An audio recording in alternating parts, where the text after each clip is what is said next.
Il a déployé une armée fortement équipée sur cette jeunesse. Et ses soldats ont tué, violé, torturé. Ils peuvent commettre toute exaction possible, puisqu'ils ne courent le risque d'aucune sanction ou poursuite judiciaire. Plusieurs personnes ont été abattues la semaine dernière, bien que ne faisant pas partie des manifestants. Madame Dédié Augustine, dont le mari a été tué, témoigne. Je cite, « Mon mari n'était pas dans la rue. Nous étions à la maison ensemble. Dès le début des manifestations, nous avons décidé qu'il allait chercher immédiatement notre petite fille qui se trouvait à l'école. Il s'est mis sur le chemin, mais quelques temps après, une dame me demandait d'aller identifier un corps d'un homme qui se trouvait sur la chaussée. Un corps qui s'apparenterait à celui de mon mari. Je suis allé et j'ai trouvé mon mari qui était mort et couché sur la chaussée. La police l'a abattu froidement dans notre domicile. Je me posais la question de savoir ce qu'il avait fait de si grave pour être abattu comme un chien devant sa maison. Mon mari ne faisait pas partie des manifestants, dit-elle. Il voulait juste aller chercher notre petite fille à l'école et il a été abattu. Combien de temps voulons-nous rester spectateurs et tolérer ces actes d'injustice indescriptibles?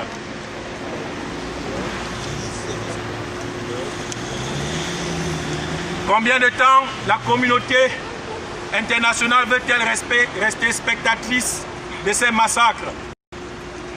Combien de temps l'Allemagne, un pays de droit et de paix, veut-elle contempler cette danse aux enfers? Est-ce que le Cameroun devrait d'abord sombrer dans la guerre civile, comme au Kenya, au Tchad ou au Rwanda, pour que la communauté internationale lui vienne en aide? Nous disons, qui n'agit pas aujourd'hui va assumer demain la responsabilité du sang des populations qui aura coulé. Nous sommes rassemblés aujourd'hui devant l'ambassade du Cameroun en Allemagne pour demander l'arrêt immédiat des assassinats politiques, l'arrêt immédiat des arrestations expéditives, l'arrêt immédiat des mesures de répression contre les journalistes et la presse privée. Nous demandons qu'on cesse de soutenir le régime de Paul Biya. Nous revendiquons la levée d'interdiction des manifestations publiques. Nous revendiquons la libération de toutes les personnes détenues. Nous voulons des élections libres et transparentes au Cameroun. Nous demandons la non-modification de la Constitution du Cameroun. Vive le Cameroun! Vive la liberté, je vous remercie. Liberté! Liberté! Paul Biya, au revoir, nous serons libres. Yes. Comme vous avez entendu l'enfant, ça pourrait être notre papa, ça pourrait être notre frère, ça pourrait être notre soeur. Alors pour continuer dans ces lamentations, je vais donner ici la parole au porte-parole de la région de Keuz, du Camerounais de Keuz, au nom de Christian Dioko. Bien, merci.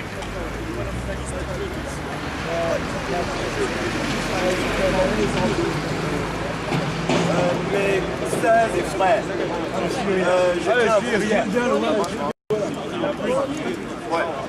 Ouais, alors... Bon, mes sœurs et frères, moi c'est Christian Dioko.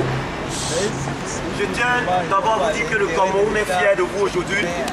Qui regroupe presque tous les mouvements activistes qui luttent pour le bien-être des Camerounais au Cameroun et dans le monde, qui luttent surtout pour le départ de Paul Biya du pouvoir, de toute dictature, quelque forme qu'elle soit. Alors ici, j'ai l'honneur de passer la parole au notre grand frère, à l'homme d'expérience, M. Kenessop Guillaume.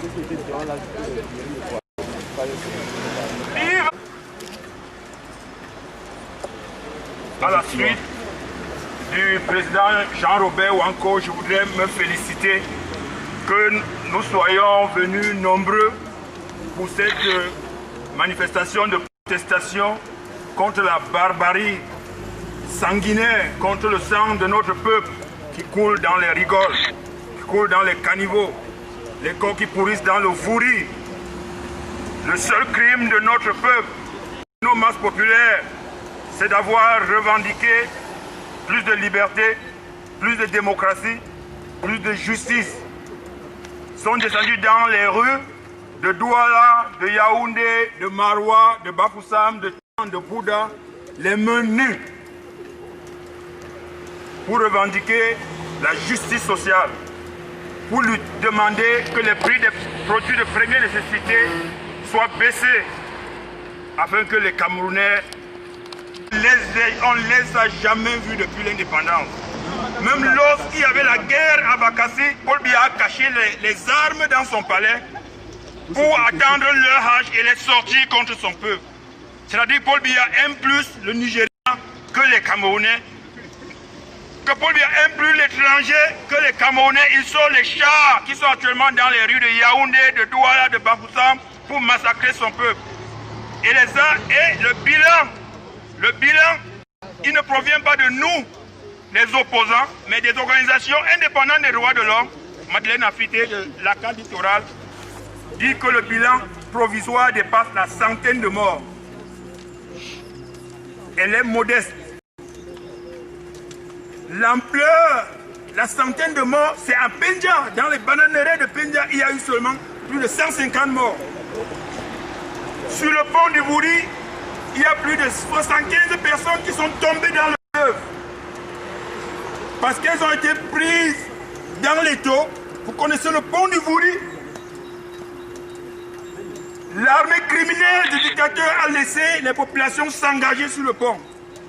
Une patrouille a coincé du côté de Bonabéry, l'autre a coincé du côté du rond-point d'Edo. 1000 personnes sur le pont, des gaz lacrymogènes, des tirs à barrières. Vous devinez aisément ce qui a pu se passer. Des centaines de personnes dans l'eau. Beaucoup, les gens qui ne savent pas nager, beaucoup se sont noyés. Les pêcheurs, la semaine dernière, ont repêché déjà 35 corps. 35 corps ont été déjà repêchés par les pêcheurs. Mais il faut s'attendre à pire. Le bilan risque d'être encore très lourd.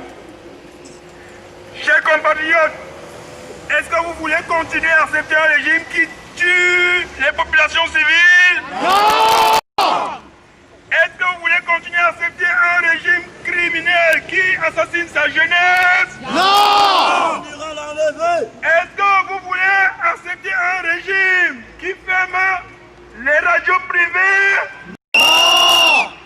Est-ce que vous voulez accepter un régime qui détourne des milliards par an? Non! Est-ce que vous voulez accepter un régime qui contraint des milliers de jeunes à l'exil? Non! Paul Biya, démission! Paul Biya, démission! Paul Biya, démission! Paul Biya, démission! Paul Biya, assassin! Paul Biya, démission! Paul Biya, assassin! Paul Biya, démission! La mort dont on parle n'est pas une abstraction. Ce n'est pas une abstraction. Ça, c'est le camarade Tiwa Jacques, ancien dirigeant du Parlement des étudiants dans les années 90 avec moi. Exclu de l'université en 1993, de toutes les universités en 1993. Contraint à l'exil en Afrique de l'Ouest, au Burkina Faso, au Mali, au Sénégal, où il a fait des études d'expertise comptable. Il retourne en 2004. Malgré nos recommandations de prudence, il dit non, je pense qu'au pays, ça s'est assez et que je peux contribuer à lutter à l'intérieur, de l'intérieur pour améliorer les conditions de vie de notre peuple. Il fonde son cabinet d'expertise comptable, il monte les petits projets de lutte contre les pauvretés, il continue sa lutte pour la liberté, pour la démocratie dans des organisations de la société civile. Tiwa Jacques était le représentant de notre mouvement, le Conseil national pour la résistance au Cameroun. Il a été assassiné au rond-point de Koti. Le 28 février, alors qu'il se rendait chez le combattant Bouamassok pour prendre ses nouvelles. Il a été filé et assassiné à bout portant par une patrouille de l'armée.